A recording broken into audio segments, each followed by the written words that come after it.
মানিকগঞ্জ সদর উপজেলার হাটিপাড়া ইউনিয়নের বনপাড়িল এলাকায় মিজানের বাড়িতে চলছিল বিয়ের অনুষ্ঠান। বৃহস্পতিবার বিকেল ৫টার দিকে বিয়ের অনুষ্ঠানের ফাঁকে দুদুল মিয়ার ৭ বছর বয়সী মেয়ে আতিকা নিখোঁজ হয়। পরে বিষয়টি জানতে পেরে স্বজনরা শিশুটিকে অনেক খোঁজাখুঁজি করে। পরে রাত ১০টার দিকে বাড়ির পাশের একটি ভুট্টা খেতে হাত পা বাঁধা অবস্থায় আতিকার মরদেহ দেখতে পান স্থানীয়রা। এ ঘটনায় জড়িত সন্দেহে প্রতিবেশী বাবা ছেলে সহ ৩ জনকে আটক করে গণপিটুনি দেয় উত্তেজিত স্থানীয়রা।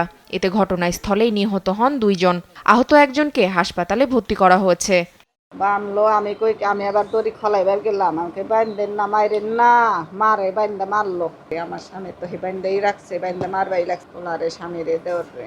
এই পর্যন্ত আমি দেখাইছি। নাইম নামের একটা ছেলের সাথে ওকে এদিকে যাইতে দেখছি। পার্শ্ববর্তী এলাকায় ওদেরকে 4 জনকে একসাথে পায়। তারপরে কইছে ক তোকে মারুম না, সত্য করে ক।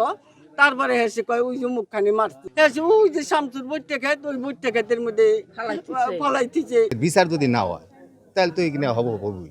এটা আমরা চাই জনগণ যাতে এটার সুষ্ঠু একটা বিচার হয়। এ ঘটনায় মূল অভিযুক্ত নাইম পলাতক রয়েছে, তাকে গ্রেফতারের চেষ্টা চলছে জানায় পুলিশ।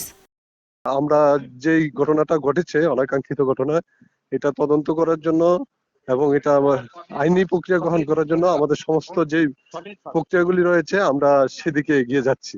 এ ঘটনার পর থেকে এলাকায় অতিরিক্ত পুলিশ মোতায়েন করা হয়েছে। তাসফিয়া ইসলাম, নিউজ ডেস্ক, দেশ টিভি।